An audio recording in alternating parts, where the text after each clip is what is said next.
Hey Wargamers, welcome back to the channel, Death from Above Wargaming. Quarantine is officially over. Thank God. Feels good to be back. Feels real good to be back. So we're back with something very special, actually. We are going to teach you and your friends, and teach you how to teach your friends. That's right. How to play Alpha Strike.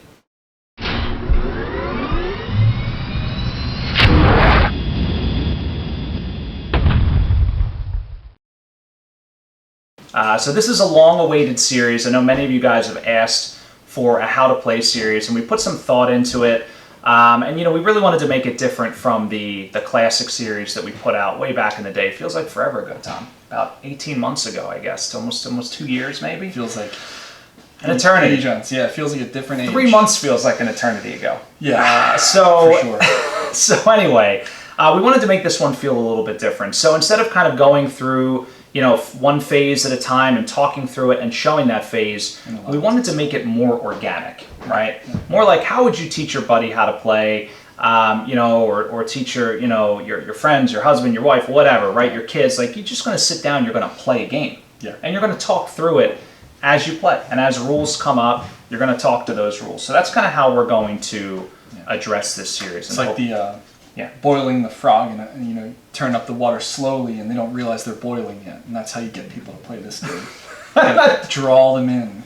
I don't know if that's the right analogy, but I certainly missed having you around, Tom.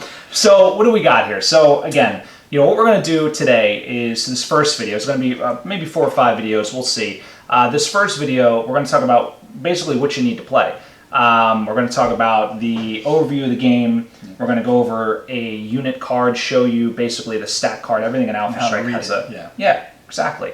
And then we'll talk a little bit about some of our house rules and the rules as written in the book. We're not going to play with our full suite of house rules, but there are some, I think, that are just essential and really...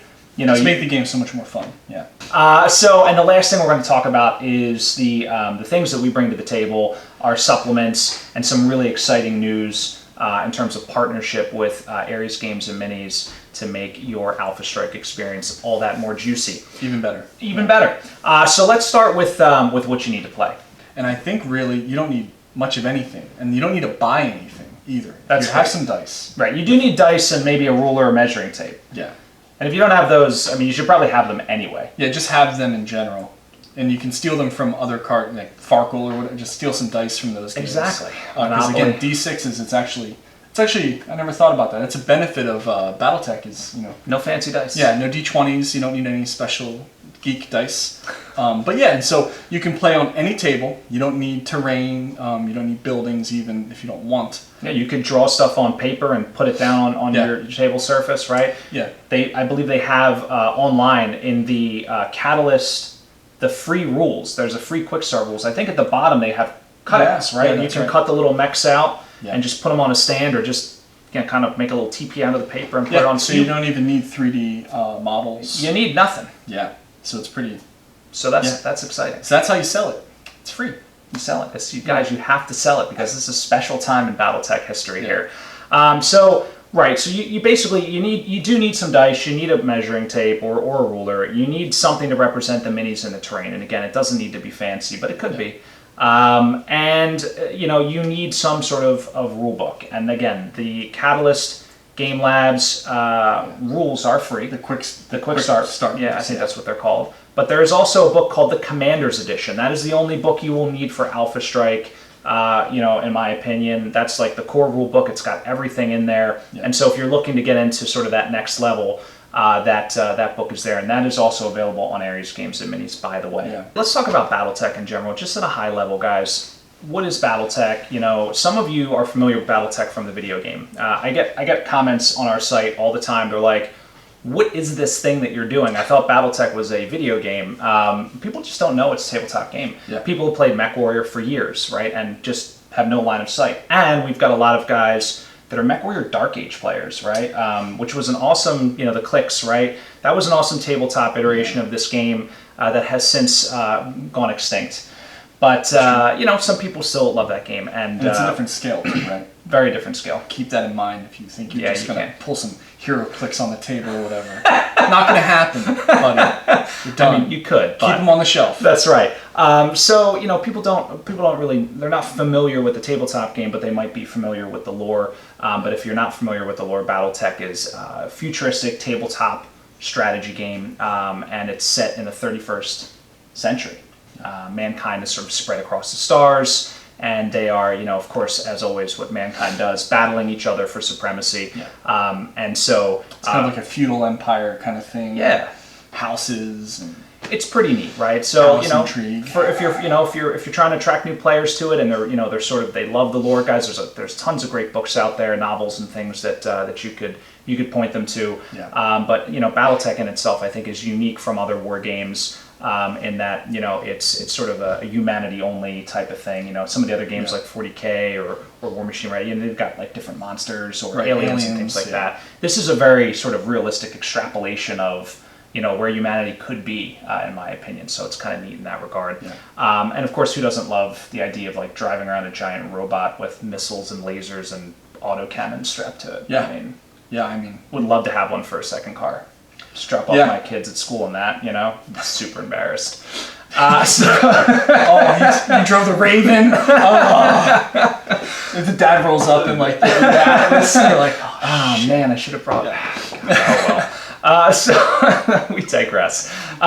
So let's talk about the gameplay itself. Yeah. Okay, so it's real simple. There are 4 phases in Alpha Strike. Number 1 is initiative. Yep. Very typical. Each player rolls 2d6. That's 2 6-sided dice. You add it up.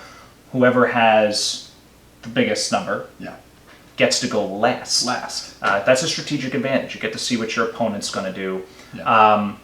Maybe that's something real quick, and it's not real time, right? So you go, everything's happening at the same time, but you choose the order of operations. Exactly. Right. Yeah. So initiative matters. Initiative does matter, right? So, basically you position everybody. So after initiative, right, you take turns moving, right? And so if you lost initiative, you have to pick a unit and move it first, and then, we alternate and go back and forth. Unit by unit, not all. Yep.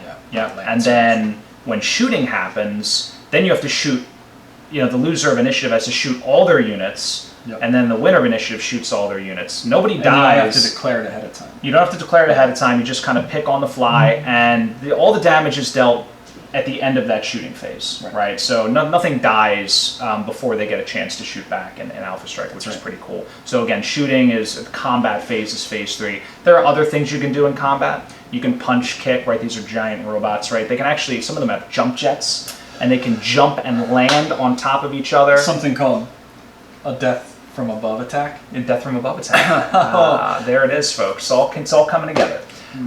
So that's the combat phase, and then there's the end phase where you just kind of do some administrivia, heat management. Sometimes the mechs can overheat from firing too many weapons. They can shut down, or they might restart. Change your stats a little bit. Yeah. Right, exactly. So it's very simple, right? Just 4 phases. And why don't we take a look at the stat cards? Yeah, I think being able to be literate in the stat card is probably the number 1 thing to play the game. You need to understand what you're looking at, and it is very simple at the end of the day.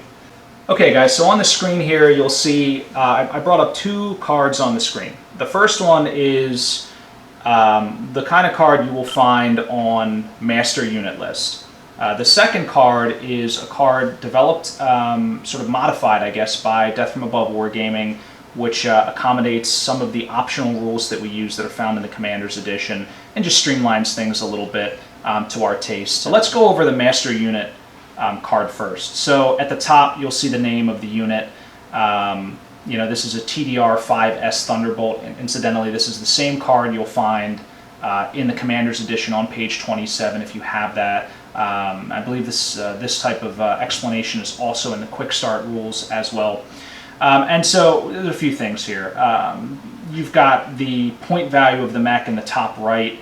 That's basically how much the unit costs to field. So every unit in this game has a point value. If I'm playing against my buddy Tom here, we want to make sure we have evenly matched forces. Otherwise, the game's going to be a little bit lopsided. And it doesn't need to be to the point, but typically, within 5 or 10 points is generally fair. The next thing you'll see is the type of unit. So this says BM. That may sound like a different acronym, but this actually stands for Battle Mech. So there are tanks, there are VTOLs, there are hovercraft. There's all sorts of cool infantry, battle armors, all sorts of great units in Alpha Strike. We're going to be focusing on battle mechs. The next thing is the size. So the size of the unit, that determines things like physical damage. And then you've got the target movement modifier. Okay, so this is important. This is something that determines how easy or hard it is to hit the mech. So faster moving mechs will have, or faster moving units will have a higher TMM. Slower ones will have a lower TMM, and that's based directly on your movement value, which is the next thing on the card there. So you'll see on this card the Thunderbolt has a movement of 8. That's 8 inches. All right, so when you're moving the mech, and we'll show when we're playing, basically that's how far the mech gets to move. Very simple. There's this thing called roll. This is important if you're building formations. We're going to skip that for now. You don't need to get too deep into that when you're learning the game, but it gives you an idea of how the mech performs. The next thing is skill. So these mechs are piloted by people, right? Piloted by pilots. Mech warriors, they're called. And the lower that skill value, the better the mech warrior is. The base skill is 4. The better they get, the more that point value goes up. So just show you the DFA card here. You'll notice on the right side of our card, we actually have a tower that shows you the cost by skill level. So when you pick your skill level for your mech, very easily you can see the cost of that mech. Whereas on the master unit list, you actually have to go in and change the skill level, and it will update it for you. But this way, you just have to print it once on the DFA side. Again, one of the little things that we did on our card. But you get the idea. You can see there as the skill goes up, meaning the pilot gets worse, the cost drops, and as the skill goes down, meaning the pilot gets better, the point value goes up. Okay. The next thing we're going to talk about is damage value. So that's that block right in the middle, and it is broken down into short, medium, and long range. On the DFA side, we play with an optional rule for extreme range. That stretches the game out a little bit further. Extreme range damage is always simply your long range -1. Very simple. So you see these numbers here, 3, 3, 1 for the Thunderbolt. That means at short range, it does 3 damage. At medium range, it does 3 damage. At long range, it does 1 damage. If this mech were shooting at extreme range, it would do 0 damage. So, very simple. OV, that's an overheat value. This is something special to mechs. Not every mech has it, but there's typically a number between 1 and up to 4. And that's the amount of extra damage you can do on an attack at short or medium range, if you so desire, and you build up some heat. Heat's not great. When you build up heat, there are penalties. We'll talk about that when we get into gameplay, but it slows your mech down. It makes it, it interferes with your targeting, so it makes it harder to shoot. Heat's not generally a good thing. If you build up too much heat, you will shut down, and the mech is basically inert for a turn until it has to, basically the fusion reactor, cools off enough for that mech to restart. So, all right. The next important thing here is armor and structure. This is basically the corollary to damage.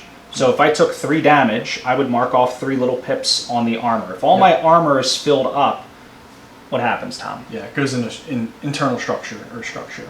Yes. So we hit the structure, and then there's potential for critical hits, which is that box on the right you'll see. And then there's special abilities. There are a lot of special abilities in Alpha Strike, like there are with any game. When you're teaching new players how to play, if you look at the lances that we're going to show you, the special abilities are pretty straightforward. We're going to go over some of them. Yeah, and a lot of the special abilities kind of roll up into like a couple different categories. Yeah, right? Categories.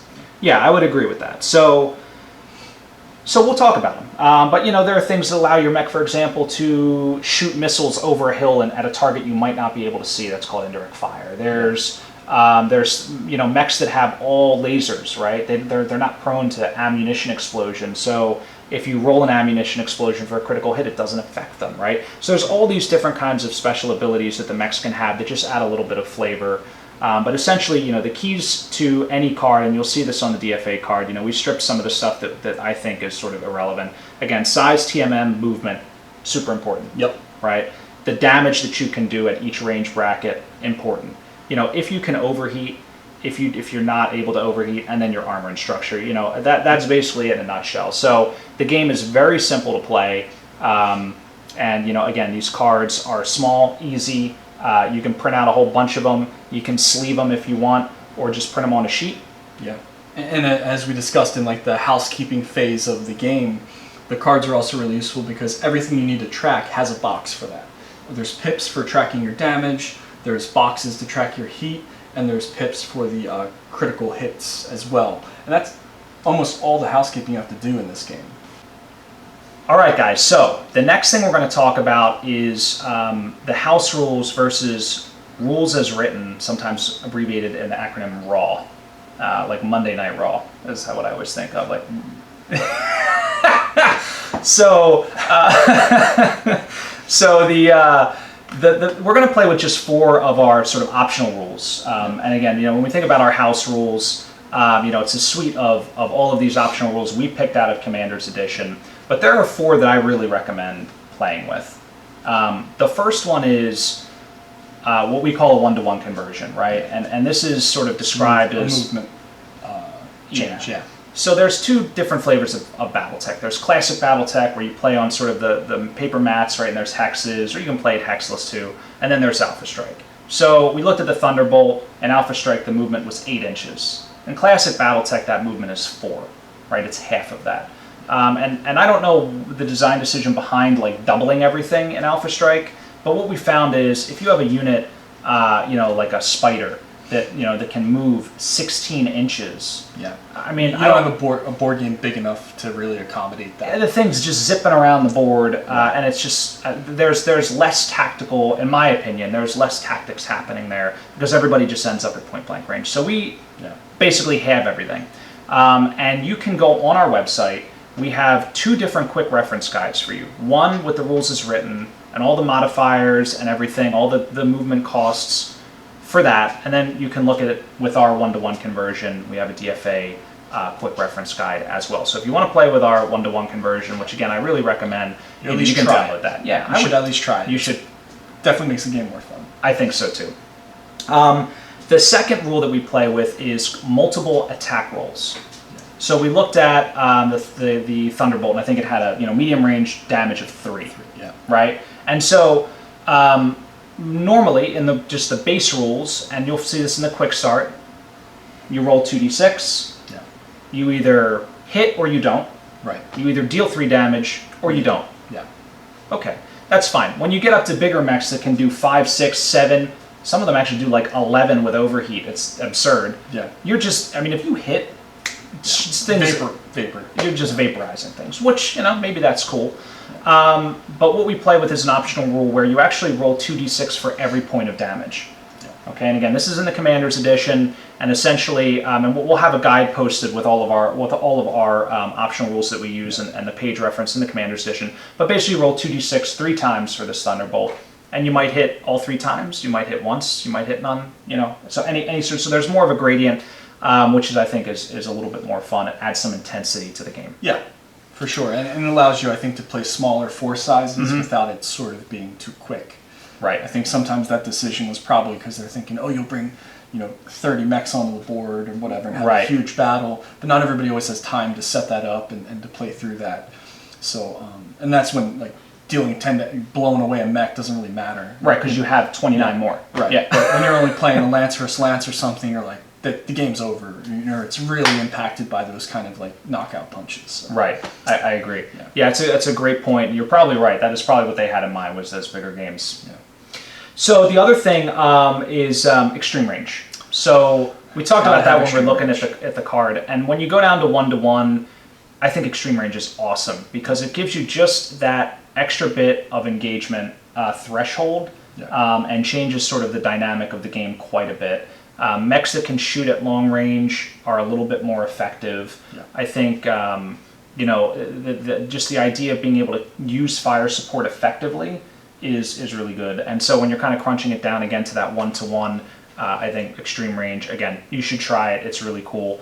And then the last bit is, so there's these rules for different targeting range modifiers. So the one we use is what's called the long-range targeting rules, and this is specific for mechs and some other units. So we'll talk about really the mechanics, but essentially when you're trying to figure out what number you need to roll to hit, it's 1, 2, 3, 4. Short, medium, long, extreme. Very simple to remember. That's the number you add. And we'll talk about that when we actually get into gameplay. But those are the 4 optional rules that we really recommend playing with at a minimum. Again, you can check out all that stuff online. So in terms of other things online, very exciting news. Oh, we're here? We're here, Tom. We're ready. We're ready. Okay. So we have been in partnership with our friend Derek over at Aries Games and Minis. And in light of the Kickstarter, we wanted to kind of come out with the Clan Invasion Kickstarter. And if you don't know about that, Google it. Get in on that. Yeah. We wanted to come out with some Lance Packs, but we didn't want to come out with Lance Packs that were redundant with what they're releasing in the Kickstarter. Yeah. So we decided to do the Dark Age. Do the Dark Age. Fill in the gap. We haven't done it yet. We're doing it now. We're going to show you some Dark Age Lances, but we have 3 new Lance Packs up on Aries Games and Minis. Check them out. If you're a new player and you want to get your hands on some minis, these are at a discount.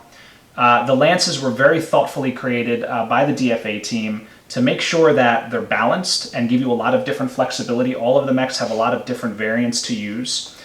So we have 3 Lance Packs up there now. We have one for the Swordsworn, which is a Federated Suns unit, Republic of the Sphere, then they sort of move over. The 11th Ghost Regiment, the Nefarious House Kurita. Or Karuta, that's what I say, but I don't know. Anyway. Is it Karuta? I'm probably saying it wrong. I mispronounce everything. Yeah, that's right. We're not good at this. And then the last one is the 5th Atrian Knights, which is one of our DFA sort of house units that we created here. Of course, my personal favorite, associated with the Free Worlds League, and of course, familiar with those stories of the Atrian Knights. Their valor knows no end, but they have survived into the Dark Age. So we have some really cool Lance Packs there, and on our website you can go and download all the cards. All the cards, that's right, Tom. So we printed them all out for you. We put them in a PDF. 6 cards per Lance, so you have a couple of options. And of course, you can go on Master Unit List and print out your own if you want. These are canon, these are Ironwind Metals models. These aren't like custom things or anything. These are legit models. Yeah. Derek over at Aries packaged them together in a one-click bundle for you. So again, if you're an existing gamer and you just want to add to your collection, this is a great way to do it. If you're a new player and you're looking for a place to start and don't know what to buy, excellent choice. Or if you're a kind soul that wants to buy something for your friend to get them hooked on the smack that is Alpha Strike, don't get itchy. This is the way to do it. So again, we'll have all the links in the description.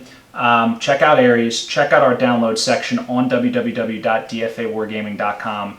And one final note, guys, while you're rocking out and playing, don't forget to check out our soundtrack, which is now available streaming on Amazon Music, Spotify, iTunes, Napster, which is apparently still around. Still around, It's still there. And free to stream. Yeah, it's free to stream. Another free resource for you. Another free resource for you. So you can just tell Alexa, be like, Alexa, play songs from Death from Above Wargaming. She will probably not understand you, but if you say it 3 times, she'll eventually get it.